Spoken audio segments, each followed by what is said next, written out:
كلب غريب بمواصفات غريبة وموت وظهور كيسة غريبة فيها شيء مرعب وكائن بيظهر من العدم شكله اسود وفي الاخر شاب على سر الموت بسبب كل اللي فات ده كله في احداث الفيديو. فأبطالي وبطلاتي هالة والله عاملين ايه؟ كويسين؟ انا بقى مش كويس، فادعولي لاني بمر باسود ايام حياتي من ناحية كل حاجة. مش هطول عليكم لانكم ملكوش ذنب، بس ما تنسونيش في الدعاء. وبسم الله فلنبدأ. قصة عادل حصلت من 3 سنين، وتحديدا لما كان عمره 20 سنة. يعني عادل دلوقتي في 23. المهم عادل بطبعه شاب بيحب الخير، وبالأخص الخير من ناحية الحيوانات. يعني مثلا في الشارع بتاعه بيأكل القطط اللي فيه وبيعالجهم، وحتى لو لقى كلب غريب تعبان أو جعان بيشوف اللازم ايه بالنسبة له ويعمله له. ففي يوم وعادل طالع من صلاة الجمعة ومروح على بيته شاف كلب في حالة غريبة جدا. كان واقف في الشارع وجسمه منفوخ قوي، تحسه يعني وارم كده من كل مكان، ويبان كده ضخم وشكله مخيف. ولكن عادل كان عارف ان الضخامة دي بسبب التعب، وكانت كمان نظرات الكلب بتعبر عن الألم اللي حاسس بيه. فعادل أول ما شافه راح وطبطب عليه، وساعتها الكلب حط راسه على رجليه ودموعه بدأت تنزل. فعادل بقى حزين جدا وقرر انه يعتني بالكلب الشوية اللي فاضلين له، لان الكلب كان باين عليه فعلا انه تعبان بمرض شديد، واغلب اللي شافوه قالوا ان عنده السرطان. الله يحفظنا ويحفظكم. وبالفعل جابوا عند البيت وبدأ يحط له الاكل والمية. يوم واتنين والتالت الكلب مات، وحزن عليه عادل حزن شديد قوي. وكان من عادة عادل اي حيوان بيموت عنده كان بياخده في مكان ويدفنه زيه زي البشر. فبالفعل شال الكلب وحطه على الموتوسيكل وخد الفاس وراح بيه على المكان ده، المكان او الارض اللي متعود بيدفن فيها الحيوانات. وبدأ بالفعل يحفر في الارض علشان يدفنه. وبعد ما خلص حفر شال الكلب علشان يحطه في الحفرة، ولكن وهو شايله ايده جات تحت دراع الكلب، وحس وقتها بحاجة غريبة في المكان ده. فبدأ يمسك المكان ده كويس، حس انه مطرح خياطة او جرح. فنزل الكلب تاني من ايده وبدأ يبص في المكان ده كويس. ووقتها عادل اتصدم، لانه لقى ان الكلب بالفعل في حاجة متخيطة تحت جلده، والخيط لسه زي ما هو موجود. فعادل حط ايده على المكان اللي المفروض متخيط ده، لقى ان في حاجة تحت الجلد، حاجة كده عاملة زي الكورة. ففضول عادل خلاه عايز يعرف ايه دي وليه اصلا الكلب متخيط بالشكل ده.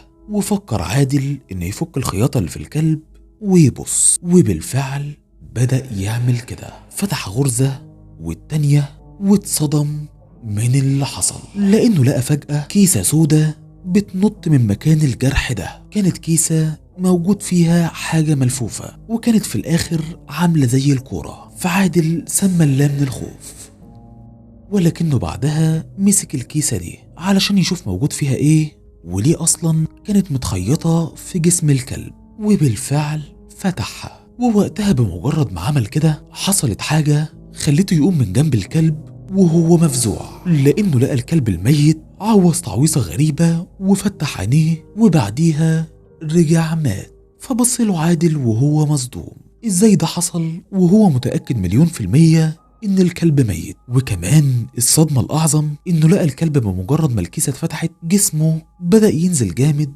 وكأنه كان منفوخ وبيفضى وبقى في جسم الكلاب العادية. فبدأ عادل يفتح الكيسة بسرعة علشان يعرف هي موجود فيها ايه. ووقتها اللي لقاه خلاه يترعب وخلى حياته من بعدها جحيم. الكيسة كان موجود فيها شعر اسود كتير ملفوف على بعضه، وكان عامل زي الكورة. وفي نفس الكيسة برضه ورقة مكرمشة كده. ففتحها عادل من هنا ويا ريته ما فتحها. وقتها كان مكتوب في الورقة دي كلام بالدم، وما كانش مفهوم تماما.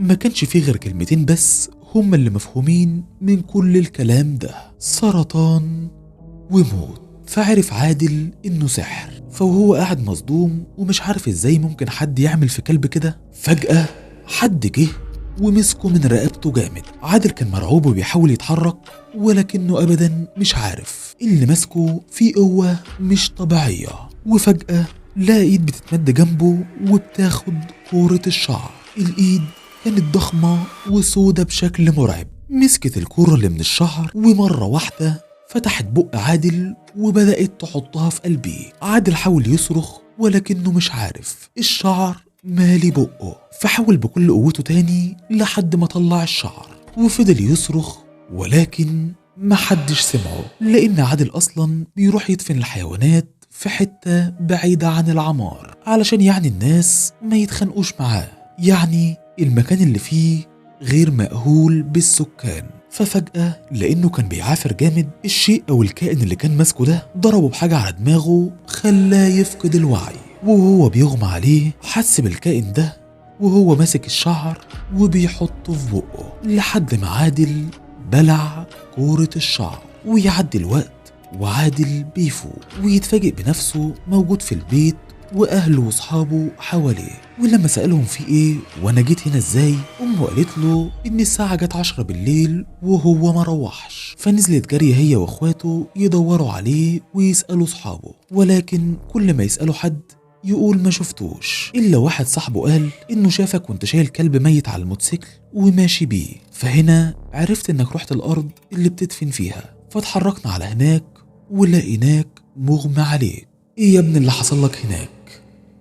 فعادل لسه هيتكلم ويحكي لقى أعزكم الله إنه عايز يستفرغ، فقام بسرعة جري من وسطيهم ودخل الحمام. وعمل كده لقى نفسه عمال يستفرغ شعر، كل ما يعمل كده ينزل شعر اسود ما ينزلش حاجة تانية. فهو كان بيشوف ده بعينه ومصدوم وخايف، ويفضل على الحال ده عمال يستفرغ وينزل شعر لحد ما فجأة بقى ينزل مع الشعر دم.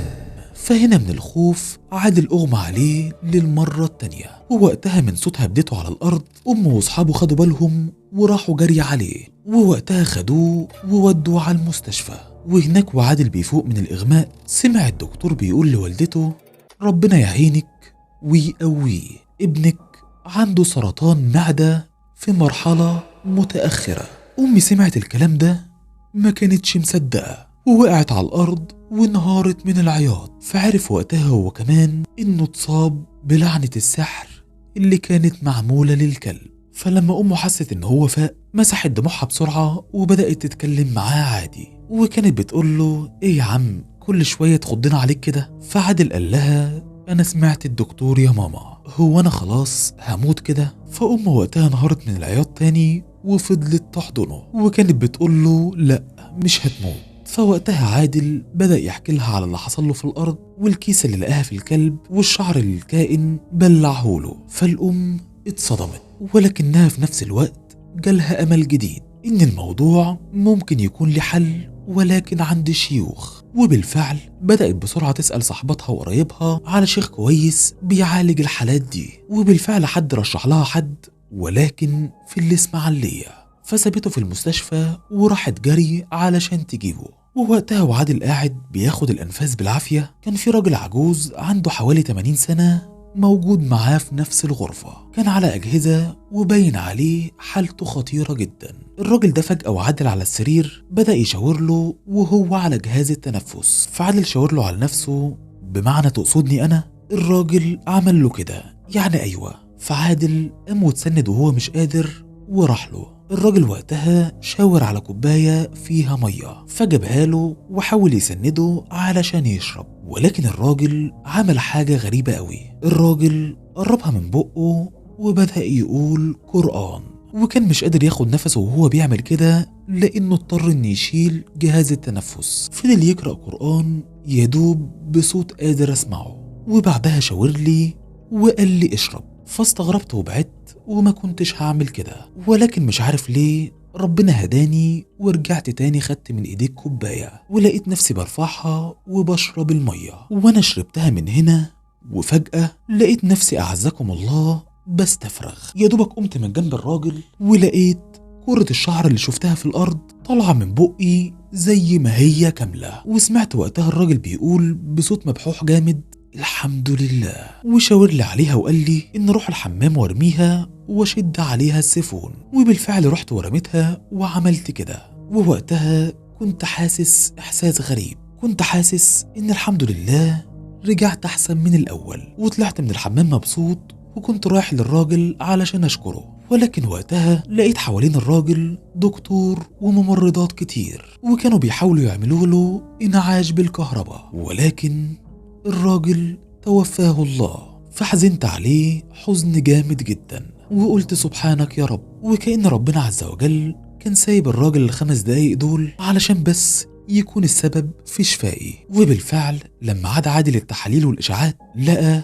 إن مفيش في جسمه أي حاجة، لدرجة إن الدكتور كان هيتجنن. ووقتها عادل كلم والدته وعرفها إنه بقى بخير، وحكى لها على اللي حصل كله، وقال لها خلاص يا أمي ارجعي. وبالفعل رجعت وفرحت فرح ما حصلش، وذبحت وقتها عجل وفرقته عن الناس من فرحتها بشفا عادل. والحمد لله عدى 3 سنين وعادل بخير، فربنا يديمها عليه. وخلوا بالكوا من نفسكوا، الحاجات اللي زي دي ما تمسكوهاش بايديكوا، لانها بيكون ليها ناس متخصصين وبيكونوا محصلين نفسهم كويس جدا. فبس كده، في امان الله. صحيح ما تنسوش تدعولي، وبس كده.